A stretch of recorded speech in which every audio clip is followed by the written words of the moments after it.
Maisha, I never noticed she was a man. I never knew.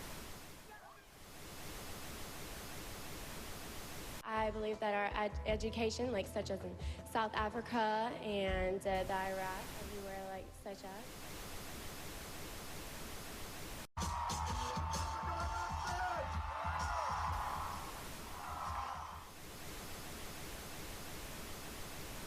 Platform 8 for the 2228 Southern service to Eastbourne via Lewis.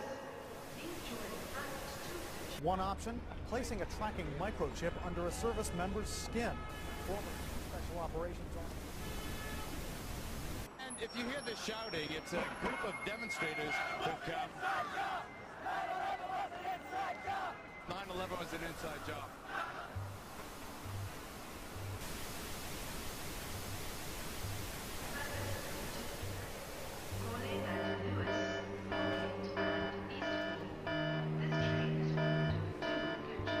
It's no longer a theory. What I'm about to say is fact.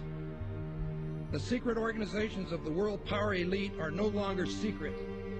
They have planned and are now leading us into a one-world communist government. Well, there have been extraordinary scenes in Berlin tonight as thousands of people gathered to hear Barack Obama deliver key foreign policy speech on his current European tour. The Democratic presidential hopeful laid out his vision for America's place in a new world order, in a new world order, in a new world order. It's not a new idea. President Bush talked about it back in 1991. It is a big idea, a new world order. President Bush said, and it's a phrase that I often use myself, that we needed a new world order. There's a need for a new world order.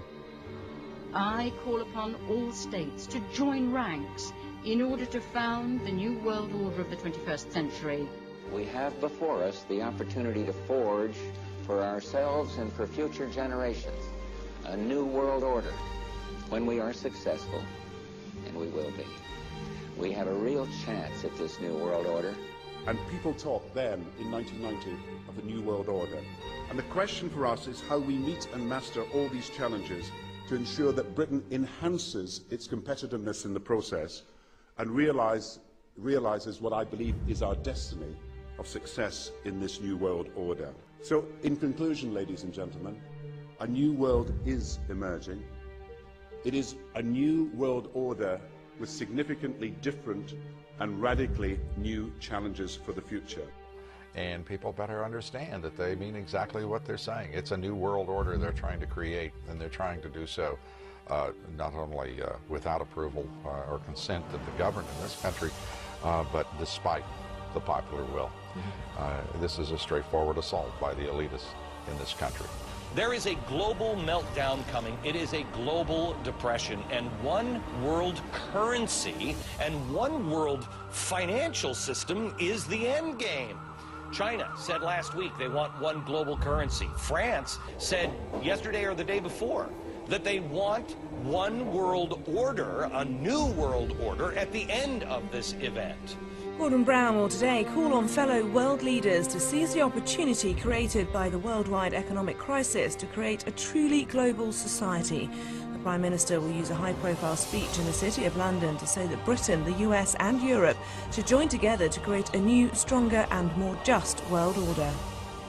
This engineered collapse is there as a massive problem for which you offer the solution, and the solutions are the infrastructure we've been predicting all this time, including the World Central Bank. The goal of this manipulation, and has been for a very long time, is to get the world population to see as a good idea, or the only option in given circumstances that are manipulated into place, the creation of a one-world government, a world central bank which would administer all financial transactions on the planet, a world currency, and a microchipped population linked to a global computer. The wealthy elite who have the money and the power know that if they can create a one world global social system, that they can control the central authority.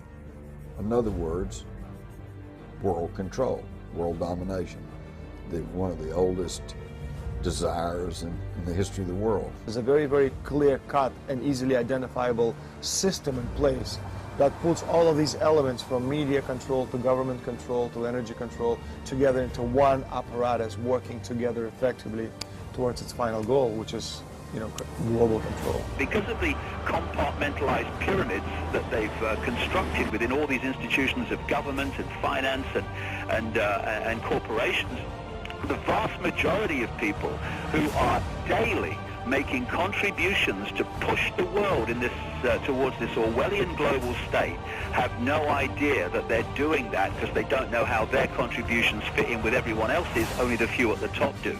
Most people don't have a clue that unelected private bankers actually control the governments of the world. There is this like cozy little myth that is perpetuated between politicians and the media. The media report the world as if presidents and prime ministers are the final arbiters and decision makers in the world, which means that the people above the level of presidents and prime ministers that really make the decisions, they're never looked at or exposed by the mainstream media because they're not accepted to exist.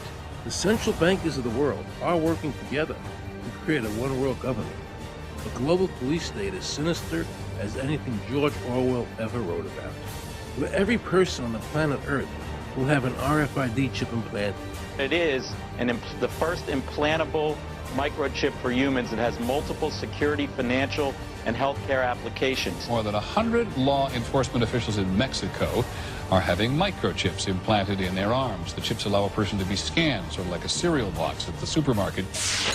Just like the microchips implanted in the necks of dogs and cats, allowing lost pets to be identified, this glass capsule can do the same for humans. A chip in everybody would be the universal monetary system par excellence, because there'd be no escape from it, and you'd be totally under the control of those who issue the electronic impulses in that chip. The problem throughout human society is that the good men and women do nothing. They don't want power. They don't want control. They want to lead a leisurely life. They want to spend time with their family. They want to lead simple lives. But we are forced throughout society, throughout history, and throughout human time to stand up against bullies. And many times we stand up before it's too late. And we reverse the course of tyranny. That more often than not, we don't stand up in time, and horrible things have to happen first, so decadent societies learn why liberty and freedom is so precious. If you think you don't like the situation now, then think what you're going to face a little way down the road, and more than anything, think of what your children are going to have to face.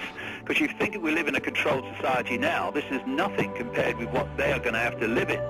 So in terms of parents who are listening to this information, I would say this: go and look your children in the eyes and tell them that you can't be bothered, or you're too frightened to do anything about it. You're too frightened to get involved, too frightened to get involved in being another conduit for getting this information further and further expanded into the public mind, that you're too frightened to get together with others to stop cooperating with this system and to not be intimidated into coming into line, which is a bit like coming into line in a concentration camp and thinking it will be okay. As long as you stay in line and you do as you're told, you'll be fine. And then you realize at the end of it, well, actually, it ain't fine. And if you'd have all rebelled earlier, then you wouldn't be in the situation you're facing now. The point of mathematics alone ought to let us see where the real power is here. There are billions of people, 6 billion, nearly getting on for 7 billion on this planet, who are being manipulated. There are, in full knowledge of what they're doing, a relative handful of those who are doing the manipulating to the end that we're talking about. They think they've beaten us. They think that they're going to have their way with us. And I'm here to tell them they're not going to have their way with us. We are going to defeat them. You guys aren't going to be able to get away with your New World Order, sir. Talk about Bill. You know what New World Order is. You will never get a New World Order. Never. National sovereignty will prevail. The New World Order is going down, sir. You can laugh. Wake up, people. Wake up. Research the New World Order. This is important. Look it up. Investigate it. Your New World Order will fall.